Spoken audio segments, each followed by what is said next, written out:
In the salty wind of a clear morning, the sea beat against the rocks at the foot of the cliff. The woman walks with firm steps, pushing her husband's wheelchair, a legless ex-marine, to the edge of the abyss. Beside her, a German shepherd keeps pace, focused on the movements. In one dry instant, her hand pushes the chair forcefully forward. The silence is broken by the dragging of the wheels against the stones. The dog, tense, advances to the edge, ears raised, eyes fixed on the void. The woman walks away, her pace slow in the opposite direction. In the air, the body descends in a free fall. The German shepherd barks a single time, as if time had stopped. But what happens next, no one will ever know. Love stories with animals. Then subscribe now and don't miss any. Thanks for joining us. Now, we return to our story. The sound of waves crashing against the rocky cliffs had always been a constant companion in the small coastal community of Cedar Point, Maine. The lighthouse that stood sentinel over the rugged shoreline had guided ships safely home for over a century, its beam cutting through the morning mist as Robert Mitchell wheeled his chair onto the wooden deck of their modest home overlooking the Atlantic. Bob, as everyone called him, had built this deck himself with his own 2 hands 3 years ago, back when he was still adjusting to life in the wheelchair. The morning routine had become sacred to him. Coffee in his favorite Navy mug, the newspaper folded beside him, and Max, his German shepherd, lying loyally at his side. The dog's ears would perk up at every seabird's call, every footstep on the gravel path below, every sound that might signal something amiss in their quiet world. Sarah Mitchell moved through the kitchen with practiced efficiency, her reflection visible through the sliding glass door as she prepared breakfast. To their neighbors, she appeared to be the perfect military wife, supportive, dedicated, always there when Bob needed her.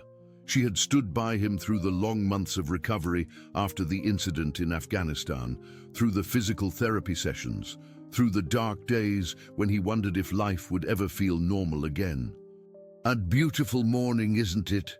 Sarah called out as she stepped onto the deck, carrying a tray with scrambled eggs and toast. Her voice carried that familiar tone, cheerful but somehow distant, as if she were reading lines from a script she had memorized long ago. Bob looked up at his wife of 12 years, noting how she avoided his eyes as she set the plate down. "Sure is. Max was getting restless early this morning. Think he heard something down by the shore." The German shepherd lifted his head at the mention of his name, his intelligent brown eyes scanning the horizon. Max had been Bob's companion since his return from overseas, a specially trained service dog who seemed to understand his needs before Bob himself did. The bond between them had grown stronger each day, built on trust and an unspoken understanding that they were partners in navigating this new chapter of life. "Probably just tourists," Sarah replied, settling into the chair across from him. "Mrs. Henderson mentioned yesterday that there have been more cars driving through town lately. City folks looking for vacation properties," she said. Bob nodded, though something in Sarah's tone made him pause. There was a quality to her voice he had been noticing more frequently, a subtle shift that he could not quite identify. It reminded him of the way people spoke when they were hiding something, a skill he had learned to recognize during his years of military service. The morning sun climbed higher, casting long shadows across the weathered deck boards. Below them, the cliff dropped dramatically to the rocky shore, where waves had carved caves and grottos over thousands of years. It was a breathtaking view, but also one that commanded respect. The locals had always warned newcomers about the unstable edges, how the constant erosion made even familiar paths potentially dangerous. "I was thinking," Sarah said, stirring her coffee with more attention than necessary, "maybe we could take a walk later, down to the old lookout point. It's been a while since we spent time there together." Bob studied his wife's profile as she gazed out at the water. The lookout point she mentioned was a scenic overlook, about a quarter-mile up the coastal path, accessible by the paved trail that the town had installed specifically for visitors like him. It offered an even more spectacular view of the Atlantic, and they used to go there often during their first year back in Cedar Point. "That sounds nice," he agreed, though something in his chest tightened slightly. Max, as if sensing the subtle tension in the air, stood and moved closer to Bob's wheelchair, positioning himself between his owner and the edge of the deck. The rest of the morning passed quietly. Bob worked on his laptop, updating his blog about disabled veterans' experiences, while Sarah moved through her usual household tasks. But there was something different about her movements today, a nervous energy that she tried to mask with busy work. She reorganized the kitchen cabinets, sorted through mail that had already been organized, and checked her phone more frequently than usual. When lunchtime arrived, Sarah suggested they eat outside to enjoy the perfect weather. The temperature had risen to a comfortable 72 degrees, with just enough breeze to keep the air fresh. Max positioned himself in his usual spot, alert and watchful, his training evident in the way he monitored their surroundings. "You know," Sarah began, her voice carrying that same scripted quality, "I ran into Janet Morrison at the grocery store yesterday. She mentioned that some developers have been asking questions around town. Apparently, there's interest in some of the coastal properties." Bob looked up from his sandwich. "What kind of interest?" "Investment opportunities," she said. "Companies looking to buy land for vacation resorts or retirement communities. Good money." Apparently. The way Sarah delivered this information felt rehearsed, as if she had been practicing the conversation in her mind. Bob had learned to trust his instincts about people, a survival skill that had served him well in military intelligence. Right now, those instincts were telling him that his wife was leading up to something bigger than casual neighborhood gossip. "Is that something you've been thinking about?" he asked carefully. Sarah's pause lasted a fraction of a second too long. "Oh, I don't know. I mean, this place has been good to us, but sometimes I wonder what else might be out there. New opportunities, maybe a fresh start somewhere with better accessibility options for you." Bob felt Max's head rest against his leg, the dog's instinctive response to sensing stress in his owner. The German Shepherd had an uncanny ability to read emotional undercurrents, and right now, he seemed to be picking up on something that made him move even closer to Bob's side. The afternoon sun began its slow descent toward the western horizon, painting the sky in shades of gold and amber. Sarah stood and began clearing the lunch dishes, her movements efficient but somehow urgent. "Why don't you get ready for that walk?" she suggested. "The lighting will be perfect at the lookout point in about an hour. We could take some photos, maybe even see if any whales are passing through." Bob nodded, though he found himself studying his wife's face more carefully than he had in months. There was something about her eagerness, the way she avoided prolonged eye contact, that reminded him of behavior patterns he had observed in people who were planning something they knew others would not approve of. As he transferred into his day chair and gathered his jacket, Max remained unusually vigilant. The dog's ears were constantly moving, tracking sounds that Bob could not identify. His body language suggested alertness bordering on anxiety, the way he positioned himself whenever he sensed potential danger. Sarah reappeared with her own jacket and a small backpack. "Ready?" she asked, and for just a moment her smile seemed genuine. But underneath it, Bob caught a glimpse of something else, determination mixed with what might have been regret. They set out along the paved coastal path, Max trotting alongside Bob's wheelchair with his characteristic precision. The German Shepherd's training included navigation assistance, but today his attention seemed focused on their surroundings rather than the familiar route. His head swiveled constantly, nose testing the air for scents that might signal trouble. The lookout point came into view as they rounded a gentle curve in the path. It was exactly as beautiful as Bob remembered, a wide observation area with sturdy railings and benches positioned to take advantage of the spectacular ocean vista. On a clear day like today, you could see for miles along the coastline in both directions. Sarah seemed to quicken her pace as they approached the overlook, her energy building with each step. Bob noticed that she kept checking her phone, as if expecting a message or waiting for a specific time. "This is perfect," she said as they reached the edge of the observation area. "The view is absolutely stunning today." Bob positioned his wheelchair near the railing, with Max immediately taking his customary position at his right side. The dog's posture remained alert, his ears forward and his eyes scanning the area around them. Something was making him nervous, though Bob could not identify what it might be. The sun hung low in the western sky, casting long shadows across the rocky cliff face below. The waves crashed rhythmically against the shore, sending spray high into the air where it caught the golden light like scattered diamonds. Sarah moved behind Bob's wheelchair, ostensibly to get a better view of the coastline. Her hands rested on the push handles, and Bob could feel a subtle tension in her grip that had not been there during their walk up the path. Max's ears flattened slightly against his head, his body language shifting into what Bob recognized as a protective stance. "You know," Sarah said, her voice carrying an odd mixture of wistfulness and something else Bob could not identify. "I sometimes wonder what our lives would have been like if things had been different, if that incident overseas had never happened." Bob turned his head slightly to look at her, surprised by the unusual directness of her statement. In the 3 years since his return, Sarah had rarely mentioned his injury directly, preferring to focus on adaptation and moving forward rather than dwelling on what had been lost. "Different how?" he asked, though something in her tone made him wish Max was positioned where he could see the dog's full reaction to their conversation. "Simpler, maybe, more opportunities, the ability to just pick up and go wherever we wanted, whenever we wanted."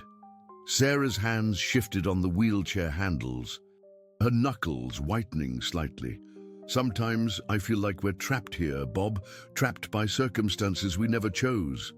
The honesty in her voice was startling, but it was accompanied by an undertone that made Bob's military-trained instincts begin to activate. He had learned to read people's intentions through subtle cues, and right now, Sarah was exhibiting signs of someone building up courage for a significant action. Max suddenly stood and moved to position himself directly beside Bob's right wheel, his body creating a barrier between the wheelchair and the edge of the overlook. The German Shepherd's behavior was unmistakably protective, his training kicking in as he sensed potential danger that Bob had not yet consciously recognized. "Sarah," Bob began, but his words were cut off as he felt the wheelchair jerk forward. The initial push was subtle, almost as if Sarah had simply misjudged her grip on the handles, but as Bob's front wheels approached the safety railing, he realized with crystalline clarity that this was no accident. Sarah was pushing him toward the edge with deliberate, increasing force. "Sarah, what are you doing?" Bob's voice carried the authoritative tone he had learned in combat situations, but his physical position left him vulnerable in a way that no amount of training could overcome. Max reacted with lightning speed, his protective instincts overriding any confusion about why his owner's wife would pose a threat. The German Shepherd lunged forward, his powerful body blocking the wheelchair's path and his teeth gripping the right wheel to halt its forward momentum. At the same time, he positioned himself to create maximum resistance against any further pushing motion. The wheelchair stopped less than 3 feet from the railing, and close enough that Bob could see the jagged rocks below where the ocean crashed against the cliff face. The drop was at least 80 feet, onto a surface that would offer no chance of survival for anyone who fell. Sarah stepped back, her face a mixture of shock, frustration, and something that looked disturbingly like disappointment. For several long seconds, the only sounds were Max's heavy breathing and the distant crash of waves below. "I'm sorry," Sarah said finally, though her tone lacked the conviction of genuine remorse. "I don't know what came over me. I must have lost my grip." Bob studied his wife's face, applying the same analytical skills he had used to assess threats in hostile territory. Her body language, her breathing pattern, the way her eyes kept darting between him and the edge of the cliff. Everything pointed to calculated intention rather than momentary loss of control. "Max saved my life," Bob said quietly, reaching down to run his fingers through the German Shepherd's thick coat. The dog remained alert, positioned protectively between the wheelchair and Sarah, his training clearly identifying her as a potential threat. "Dogs can be so unpredictable," Sarah replied, and there was something cold in her voice that Bob had never heard before. "Sometimes they react to situations in ways that make things more complicated than they need to be." The implication in her words sent a chill down Bob's spine. She was not grateful for Max's intervention. She seemed to view it as an obstacle to something she'd been trying to accomplish. "I think we should head back to the house," Bob said, his military training keeping his voice steady despite the turmoil in his mind. "It's getting late, and the path can be tricky in low light." Sarah nodded, but Bob noticed that she made no move to take control of the wheelchair again. Instead, Max seemed to understand that his role had fundamentally changed. The German Shepherd positioned himself to guide Bob's chair back toward the path, his body language making it clear that he would not allow Sarah to get behind the wheelchair again. The walk home passed in tense silence. Bob's mind raced through possible explanations for what had just happened, but every rational scenario fell apart under closer examination.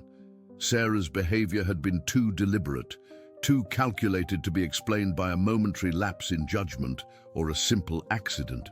As they approached their house, Bob noticed details he had overlooked that morning. Sarah's car was parked at an unusual angle in their driveway, positioned as if for a quick departure. The curtains in their bedroom window were drawn, something Sarah never did during daylight hours. Most telling of all, he could see the corner of a suitcase through the gap beneath their bedroom door. Max's alertness had not diminished during their walk home. If anything, the dog seemed even more vigilant, his head constantly turning to monitor Sarah's position and his body remaining between her and Bob at all times. The German Shepherd's protective instincts had clearly identified a threat that Bob was only beginning to understand. Once inside the house, Sarah immediately excused herself to use the bathroom. But Bob noticed that she took her phone with her, another unusual behavior that suggested she needed to communicate with someone privately. The pieces of a larger puzzle were beginning to take shape, though he still could not see the complete picture. Max led Bob to the living room, but refused to settle into his usual resting position. Instead, the dog remained standing, his ears constantly moving to track sounds from different parts of the house. When Sarah's muffled voice became audible from behind the bathroom door, Max's attention focused intently on that direction. "No, it didn't work," Bob heard Sarah say, though her words were barely audible. The dog interfered. "I need more time." Bob's blood ran cold. The confirmation that Sarah's actions had been planned, that she was reporting the failure to someone else, transformed his growing suspicions into terrifying certainty. His wife had attempted to push him off a cliff, and she was working with accomplices. When Sarah emerged from the bathroom, her demeanor had shifted again. She seemed more composed, as if the phone conversation had provided her with new direction or reassurance. "I'm going to start dinner," she announced, her voice carrying false normalcy. "Why don't you rest in your chair for a while? You look tired after our walk." Bob nodded, though rest was the furthest thing from his mind. As Sarah moved into the kitchen, he began to process what he knew and what he needed to find out. Someone had convinced his wife to attempt his elimination, and the failed attempt meant they would likely try again. Max positioned himself directly beside Bob's wheelchair. his body language making it clear that he would not leave his owner's side. The German shepherd's loyalty had already saved Bob's life once today, but both of them seemed to understand that the danger was far from over. From the kitchen came the sounds of meal preparation, but Bob noticed that Sarah was making more noise than usual, as if she were nervous or distracted. Occasionally, he caught fragments of what sounded like muttered conversation, though he could not determine if she was talking to herself or communicating with someone else. The evening sun was beginning to set, casting long shadows through the living room windows.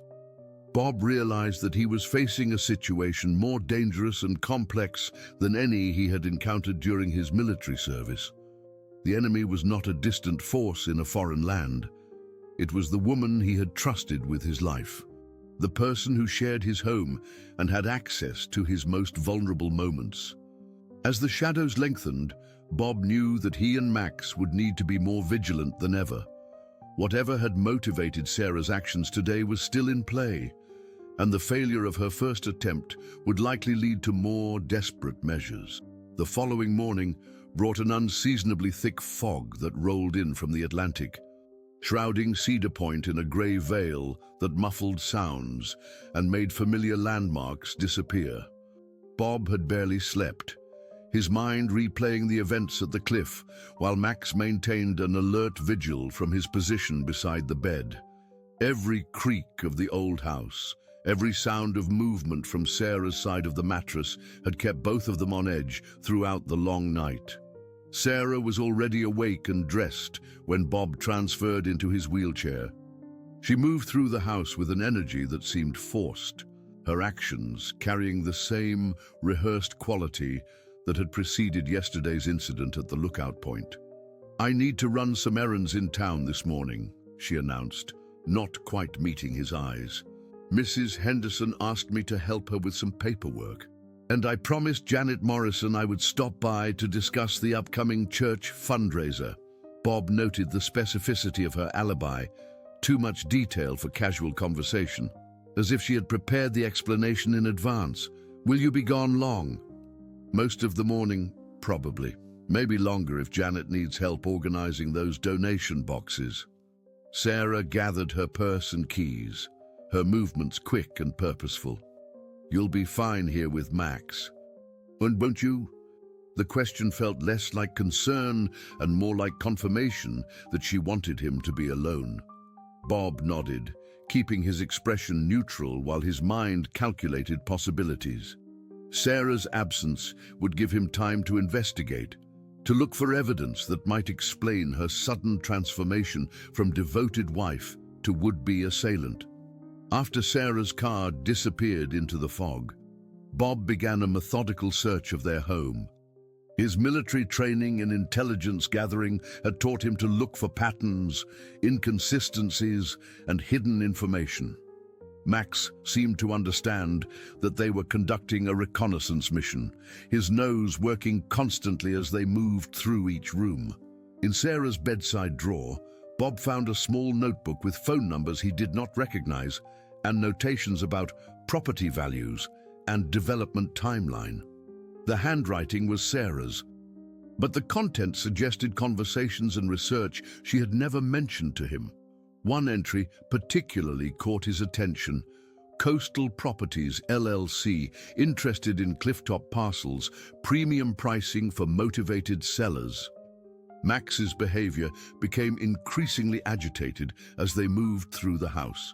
The German shepherd kept returning to the sliding door that led to their backyard, his nose pressed against the glass as he whined softly. When Bob opened the door, Max immediately bounded outside and began systematically sniffing the ground near the old oak tree that dominated their small yard. Bob followed, maneuvering his wheelchair across the uneven grass to where Max was digging frantically at the base of the tree. The dog's training included search and recovery skills, and his current behavior suggested he had detected something significant buried beneath the surface. "What is it, boy?" Bob encouraged, though he suspected Max had found something Sarah had tried to keep hidden. The German shepherd's powerful paws made quick work of the loose soil, and within minutes he had uncovered the corner of a metal box buried approximately 18 inches beneath the surface. Bob used a garden tool to help extract the container, his heart racing as he wondered what secrets Sarah had literally buried in their own backyard. Inside the weatherproof box were documents that made Bob's blood run cold. Property deeds with forged signatures, real estate contracts listing him as a willing seller, and bank statements showing large deposits into accounts he had never opened. The paperwork created a detailed paper trail suggesting that he had been actively negotiating the sale of their coastal property to Coastal Properties LLC for the past 6 months. Most disturbing of all was a handwritten letter signed by Sarah, detailing her willingness to cooperate with the property transfer following the resolution of complications related to my husband's condition. The clinical language made it clear that Bob himself was viewed as nothing more than an obstacle to be removed.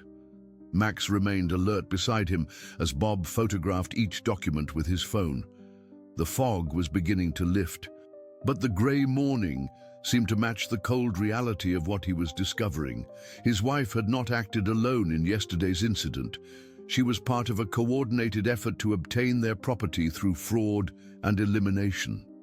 A sound from the front of the house made both Bob and Max freeze, car doors slamming, followed by voices that did not belong to anyone from their immediate neighborhood. Max immediately positioned himself between Bob and the source of the sounds. His body language shifting into protective mode, Bob quickly reburied the metal box and maneuvered his wheelchair back toward the house, but not before catching a glimpse of 2 men in expensive suits walking up their front path. Neither of them looked like they belonged in Cedar Point's casual, small-town atmosphere.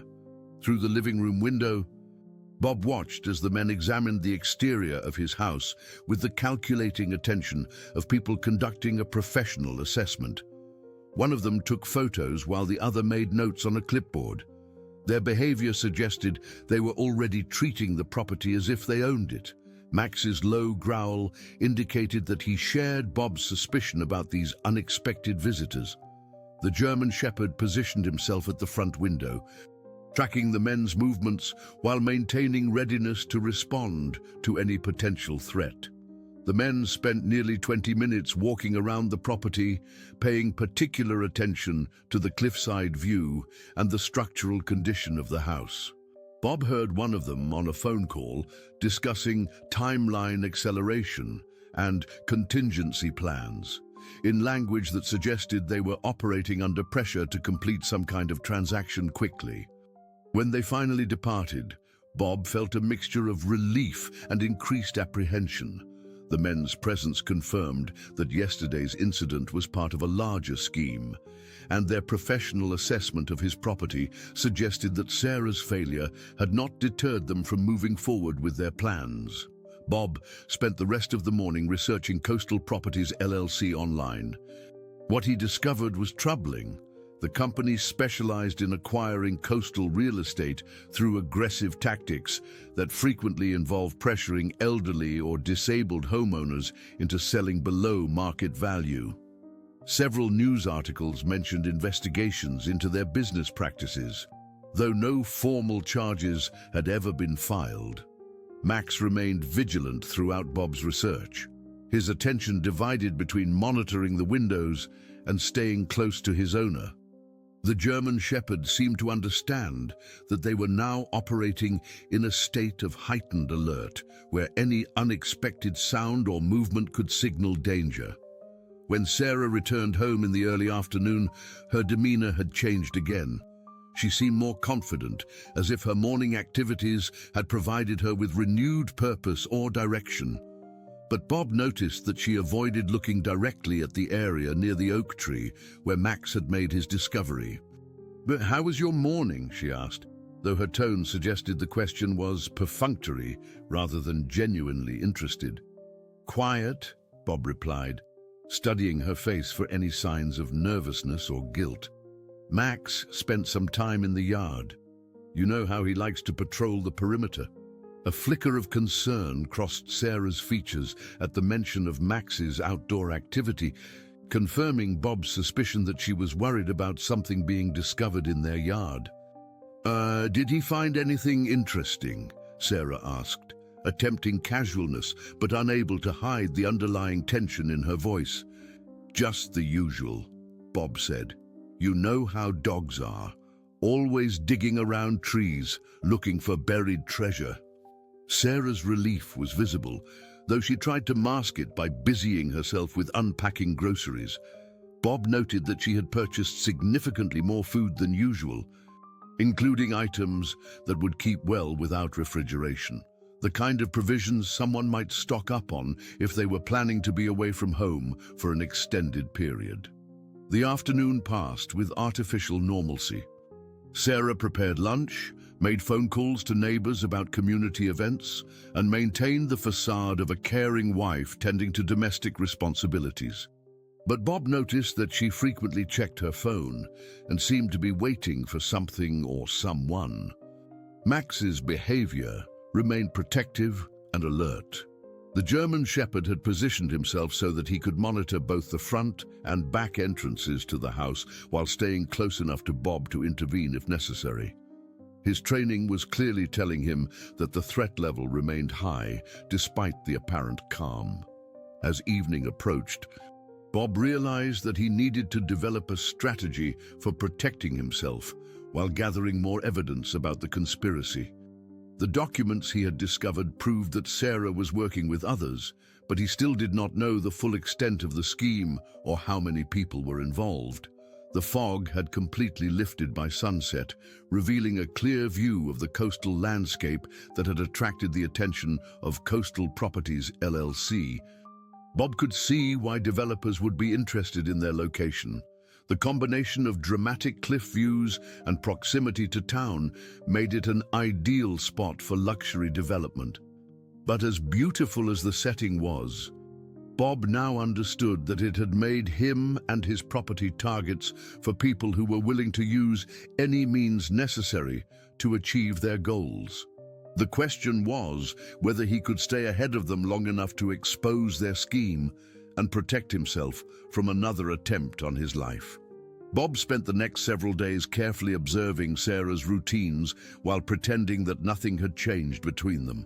His military intelligence training had taught him the value of surveillance and pattern recognition, skills that proved invaluable as he began to piece together the scope of the conspiracy surrounding him.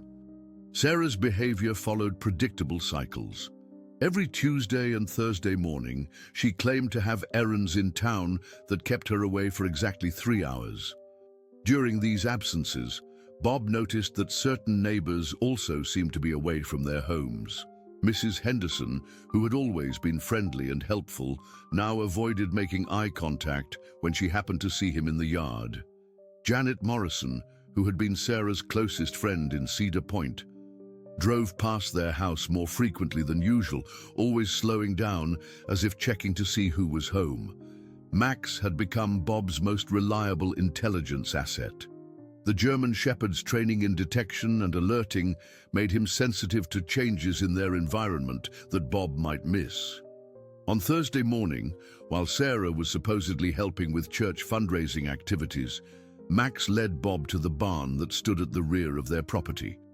The old wooden structure had been used primarily for storage since they moved to Cedar Point, filled with boxes of household items and Bob's military memorabilia.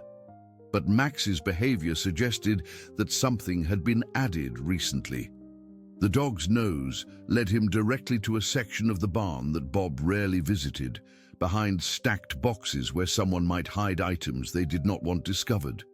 Using a flashlight, Bob found a manila folder wedged behind an old trunk.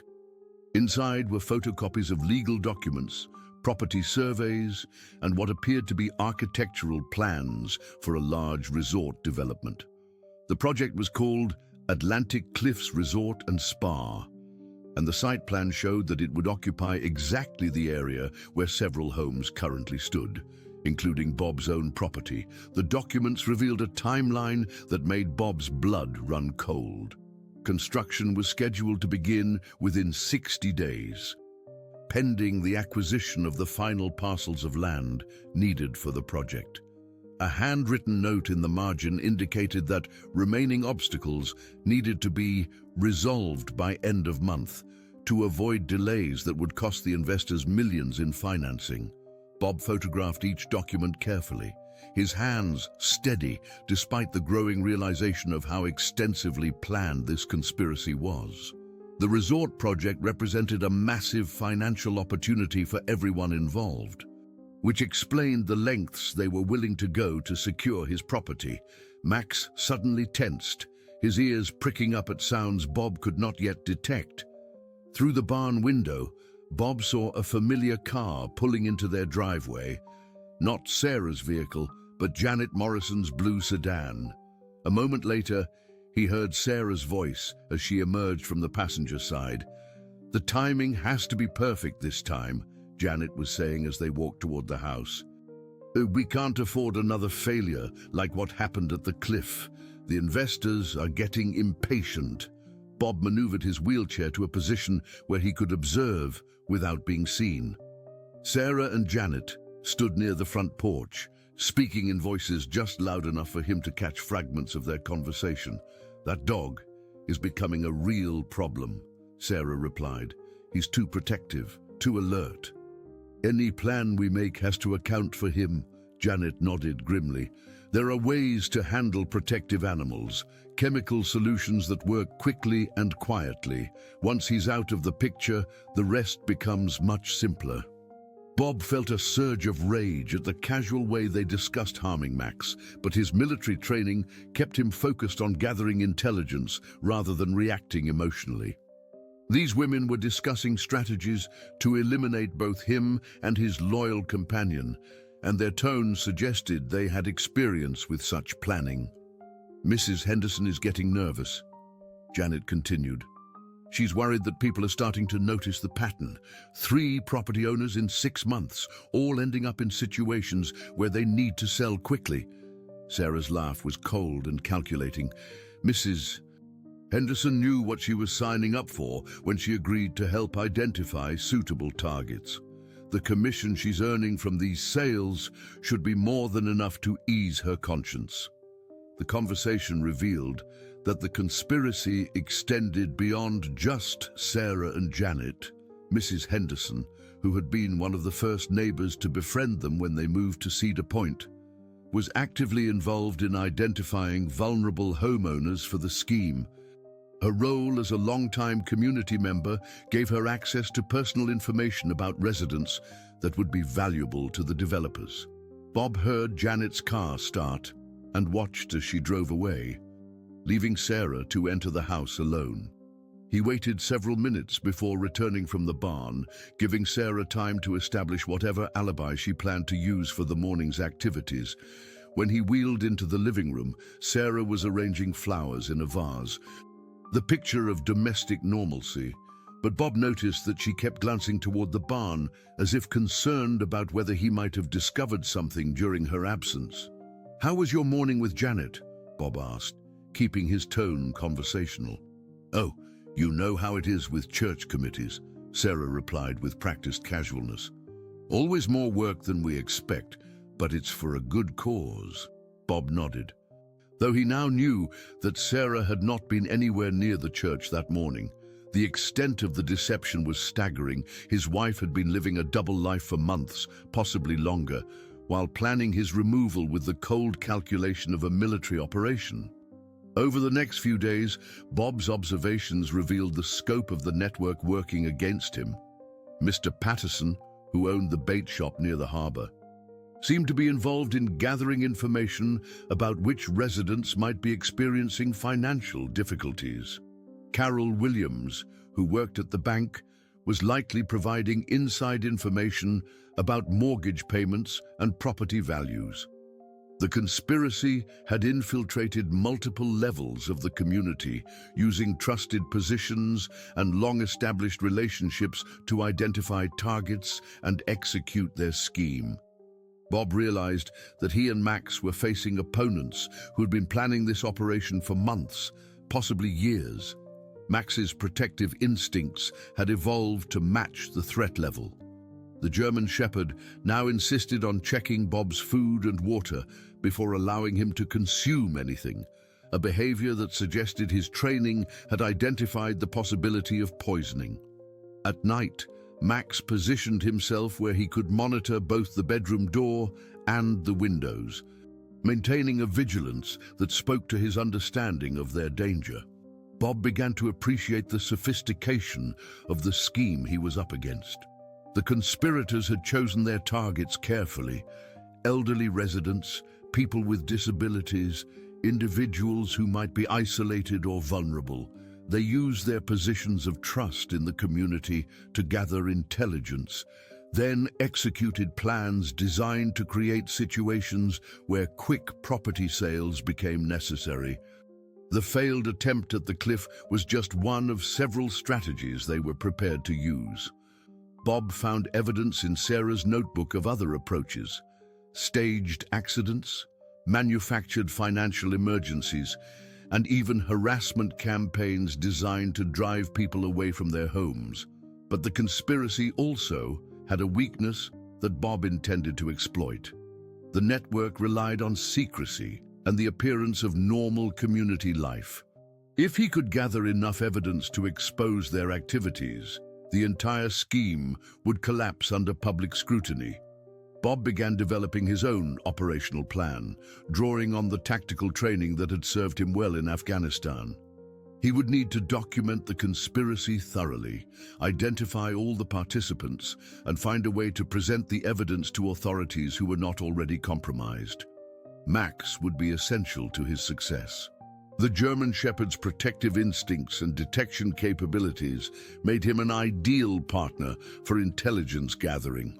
More importantly, Max's loyalty was absolute, unlike the human relationships in Cedar Point that had been corrupted by greed and deception.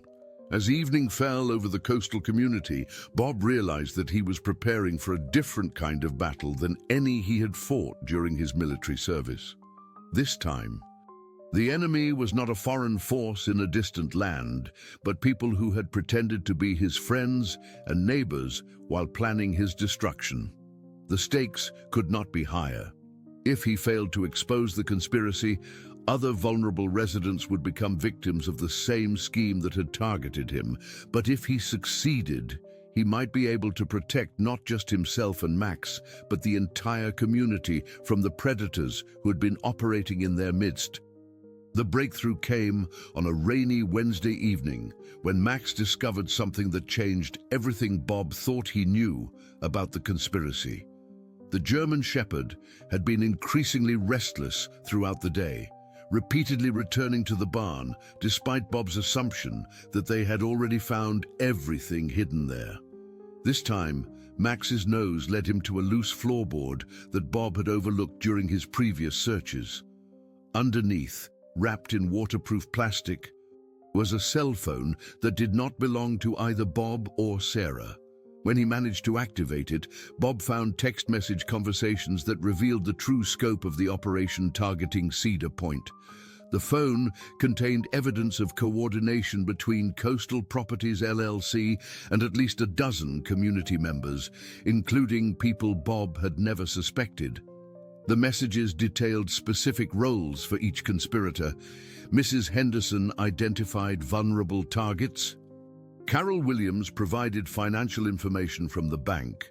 Mr. Patterson gathered intelligence from his position at the harbor, and several others contributed specialized skills to what they called Project Atlantic. Most shocking of all were messages indicating that Bob was not their first target. The conspiracy had been operating for over 2 years, successfully forcing at least 6 other property owners to sell under circumstances that appeared legitimate but were actually orchestrated. An elderly widow named Mrs. Crawford had sold her waterfront cottage after a series of break-ins that were actually staged by the conspirators. A retired teacher named Harold Vance had been forced to sell when his mortgage payments mysteriously increased, a manipulation that Carol Williams had arranged through her position at the bank. Bob felt sick as he realized the scope of the victimization that had been occurring in his adopted community.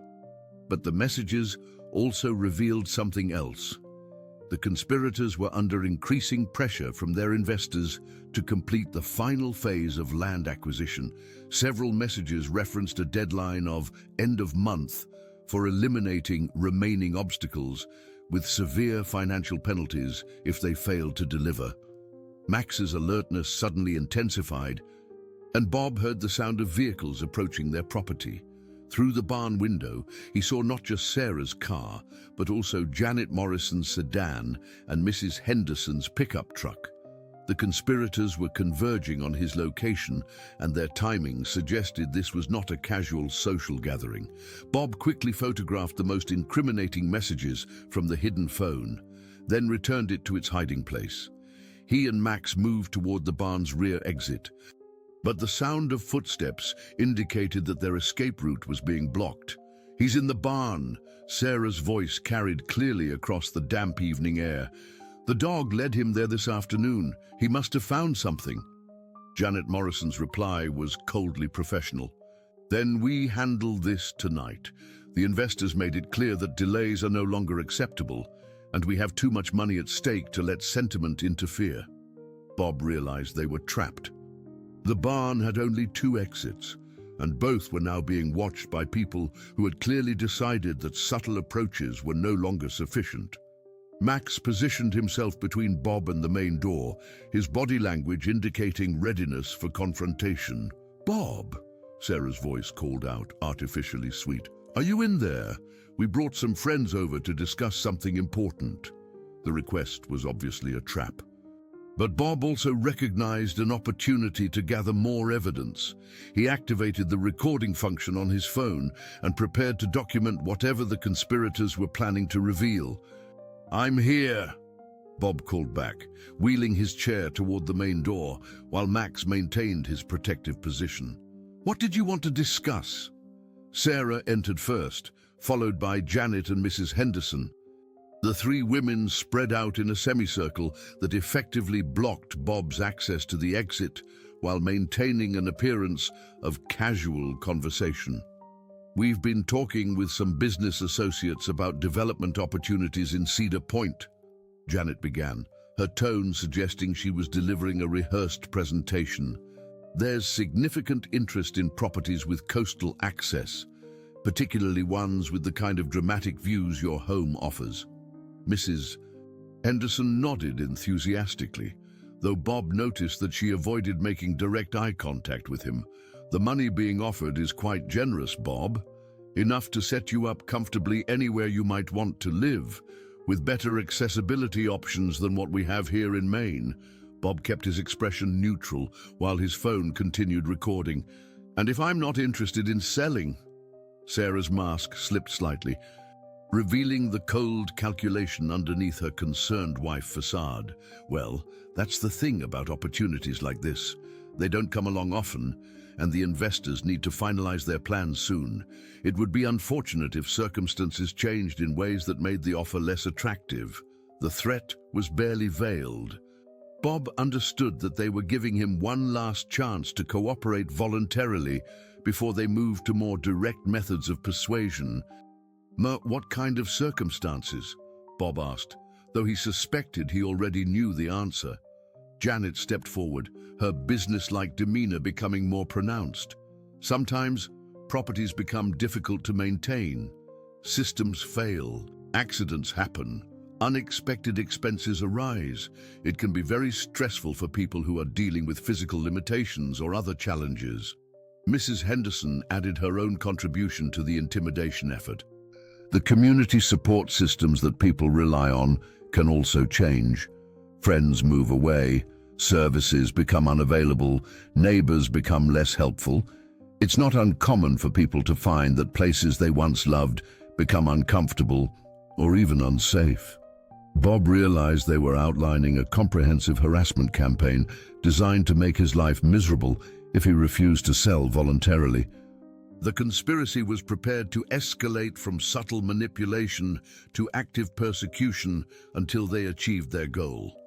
Max's growl provided a warning that additional threats were approaching. Through the barn window, Bob could see Mr. Patterson and two other men he recognized from town walking across the yard toward the barn. The conspirators had brought reinforcements to ensure that their message was delivered effectively. I understand you're trying to pressure me into selling, Bob said, continuing to record while calculating his options. What I don't understand is why you think this approach will work better than more subtle methods. Sarah's composure cracked completely, revealing the anger and frustration she'd been hiding for months.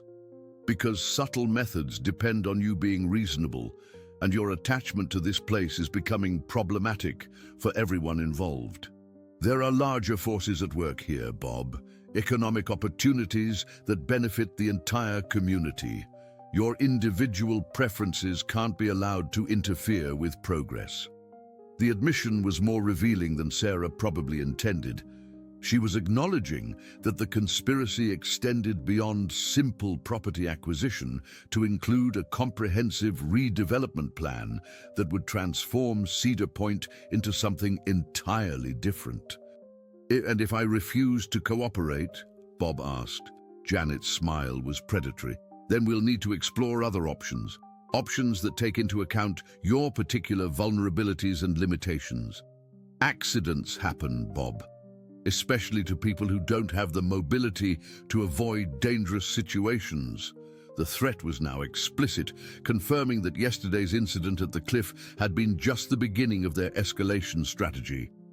Bob understood that he was facing people who had convinced themselves that their financial goals justified any methods necessary to achieve them.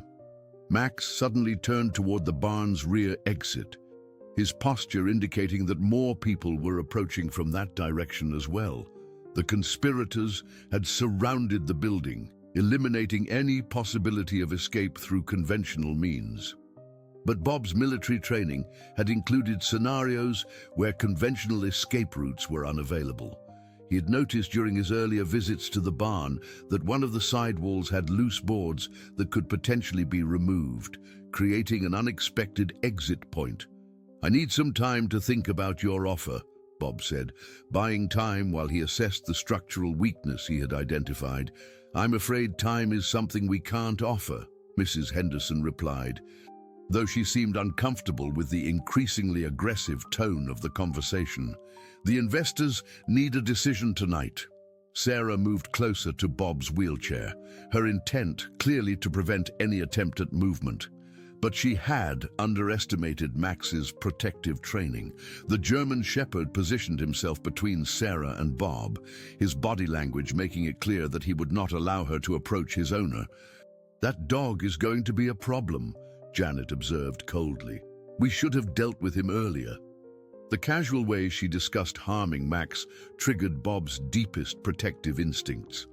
Whatever happened next, he was determined that his loyal companion would not become a victim of this conspiracy. Bob's hand moved toward the loose boards he had identified, while Max maintained his defensive position. The next few minutes would determine whether they could escape the trap that had been carefully constructed around them, or whether the conspirators would succeed in eliminating the final obstacles to their development project. Bob's escape plan relied on the one thing the conspirators had consistently underestimated: the intelligence and loyalty of his German Shepherd partner. While Sarah, Janet, and Mrs. Henderson focused on blocking the conventional exits, Max had been systematically assessing alternative routes with the precision of his military training. The loose barn wall that Bob had identified was accessible, but creating an opening would require a distraction. Bob made his decision with the quick calculation of someone accustomed to life-or-death situations under pressure. You're right about one thing, Bob said, his voice carrying the authority he had learned in combat leadership. There are larger forces at work here, but you've made one critical mistake in your planning. Janet frowned, clearly not expecting philosophical discussion at this stage of their confrontation. What mistake? You assumed I was helpless, Bob replied. then gave Max the hand signal they had practiced countless times during their training together. The German Shepherd immediately moved to the weak section of the barn wall and began applying his considerable strength to the loose boards. The sound of splintering wood filled the air as Max created an opening large enough for Bob's wheelchair to pass through. At the same time, Bob activated the emergency alert system on his phone, a feature he had installed after his return from military service. The signal would immediately notify both local law enforcement and the state police that he was in distress, providing his exact GPS location and automatically uploading any recorded audio or video from his device. "Stop him!" Sarah shouted, but her command came too late. Bob was already maneuvering his wheelchair through the opening Max had created, while the German Shepherd positioned himself to guard their retreat. The conspirators rushed toward the hole in the barn wall, but Max's protective instincts kept them at bay. The dog's military training included crowd control techniques, and he used them effectively to prevent pursuit while Bob gained distance from the barn. Bob's wheelchair moved across the uneven yard with surprising speed, guided by Max's navigation assistance and his own determination to reach safety. Behind them, he could hear angry voices and the sound of people scrambling to coordinate pursuit. But their confusion worked in his favor. The lighthouse beacon swept across the landscape as Bob reached the main road, its familiar rhythm now seeming like a beacon of safety rather than just a navigational aid. The sound of approaching sirens indicated that his emergency alert had been received and acted upon with the rapid response he had hoped for. 2 main state police cruisers arrived within minutes, followed by local law enforcement and an ambulance. The first officer on the scene was Detective Maria Santos, a 20-year veteran who had experience with complex fraud investigations. "Mr. Mitchell," Detective Santos approached with professional caution. "We received your emergency alert. Are you injured?" Bob quickly explained the situation while Max remained vigilantly at his side. The German Shepherd's protective posture and Bob's obvious distress made it clear to the officers that they were dealing with a serious situation rather than a domestic dispute. "I have recorded evidence of a conspiracy to commit fraud and assault," Bob said, handing over his phone. "Multiple community members are involved in a scheme to force property sales through intimidation and violence." Detective Santos listened to the recordings Bob had made, her expression becoming increasingly serious as she heard the explicit threats and admissions of criminal activity. The evidence was comprehensive enough to warrant immediate action. "We're going to need statements from everyone involved," she said, "and we'll want to secure any additional evidence you mentioned finding." The next several hours transformed Cedar Point from a quiet coastal community into the center of a major criminal investigation. Search warrants were executed on multiple properties, revealing documents, communications, and financial records that confirmed the scope of the conspiracy Bob had uncovered. Sarah was arrested along with Janet Morrison, Mrs. Henderson, Carol Williams, Mr. Patterson, and 6 other community members who had been actively participating in the fraud scheme. The evidence Bob had gathered, combined with what investigators found during their searches, painted a clear picture of a criminal enterprise that had been operating for over 2 years. The investigation revealed that Coastal Properties LLC was a front company for a group of out-of-state investors who had identified Cedar Point as an ideal location for luxury development. They had systematically recruited local accomplices, offering substantial commissions in exchange for assistance in forcing property sales through whatever means necessary. Mrs. Crawford, Harold Vance, and 4 other elderly residents had been previous victims of the conspiracy, manipulated into selling their properties under false pretenses or manufactured emergencies. The total value of the fraud exceeded $3 million, making it one of the largest property fraud schemes in Maine's recent history. Bob's role in exposing the conspiracy made him a local hero, but more importantly, It validated his faith in the investigative skills he had developed during his military service. Detective Santos later told him that his methodical evidence gathering and documentation had provided exactly what prosecutors needed to build strong cases against all the participants. Max received special recognition from the Maine State Police for his role in the investigation. The German Shepherd's protective instincts and detection capabilities had been essential to uncovering hidden evidence and keeping Bob safe during the most dangerous phases of their investigation. The legal proceedings took several months to complete, but the evidence was so overwhelming that most of the conspirators accepted plea bargains rather than risk trial. Sarah was sentenced to 5 years in federal prison for her role in the fraud scheme, while the other participants received sentences ranging from probation to 3 years imprisonment, depending on their level of involvement. Coastal Properties LLC was dissolved, and the legitimate investors who had been deceived by the front company's activities provided restitution to the victims of the fraud. Mrs. Crawford and Harold Vance were able to recover their properties, while other victims received financial compensation for their losses. Bob chose to remain in Cedar Point, though he installed additional security measures and developed closer relationships with neighbors who had not been involved in the conspiracy. The community slowly began to heal from the betrayal of trust that had divided it, with many residents expressing gratitude that Bob's courage had prevented further victimization. Max continued to serve as Bob's loyal companion and protector, though his daily routine now included regular visits from children in the community who had heard stories about his heroic actions. The German Shepherd seemed to enjoy his status as a local celebrity, while maintaining the vigilant protective instincts that had saved both their lives. On quiet evenings, Bob would often sit on his deck overlooking the Atlantic, reflecting on how close he had come to losing everything to people he had trusted.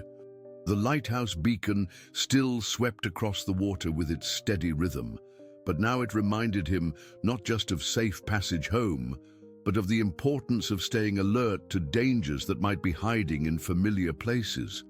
The property development that had motivated the conspiracy never materialized. The criminal investigation and negative publicity effectively killed investor interest in the Atlantic Cliffs Resort project, preserving Cedar Point's character as a quiet coastal community rather than a luxury destination. Bob's blog about disabled veterans' experiences gained national attention after news reports about his role in exposing the conspiracy. He used the platform to advocate for protective measures that would help other vulnerable homeowners avoid becoming victims of similar schemes. The story of his struggle against the conspiracy resonated with readers across the country, many of whom shared their own experiences with property fraud and community betrayal. Bob found himself becoming an unexpected spokesperson for the rights of disabled property owners and the importance of community vigilance against organized fraud. Max's role in the story captured particular public interest, with the German Shepherd receiving fan mail from children and adults who admired his loyalty and protective instincts. Several publishers approached Bob about writing a book detailing their experience, and he began work on a memoir that would highlight both the dangers of property fraud and the importance of the human-animal bond in overcoming adversity. As Bob concluded his evening reflections on the deck, watching the familiar rhythm of the lighthouse beacon, he felt a deep sense of gratitude for the loyal companion who had literally saved his life. Max lay beside his wheelchair, alert and protective as always, but also content in the knowledge that their home was secure and their community was safe. The experience had taught Bob that heroism comes in many forms. Sometimes it's the courage to fight against overwhelming odds. Sometimes it's the loyalty to stand by someone you love when they're in danger.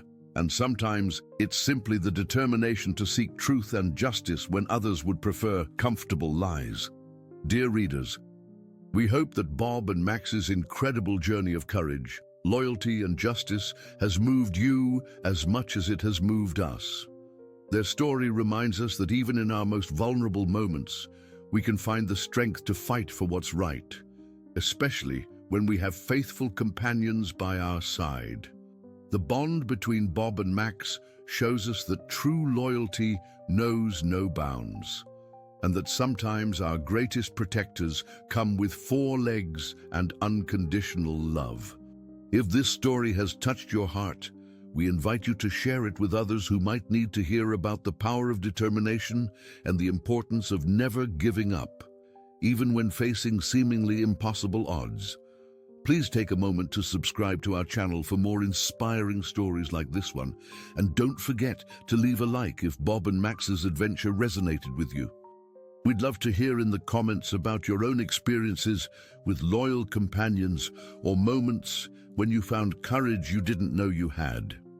Every day, we bring you new stories that celebrate the resilience of the human spirit and the bonds that make us stronger together.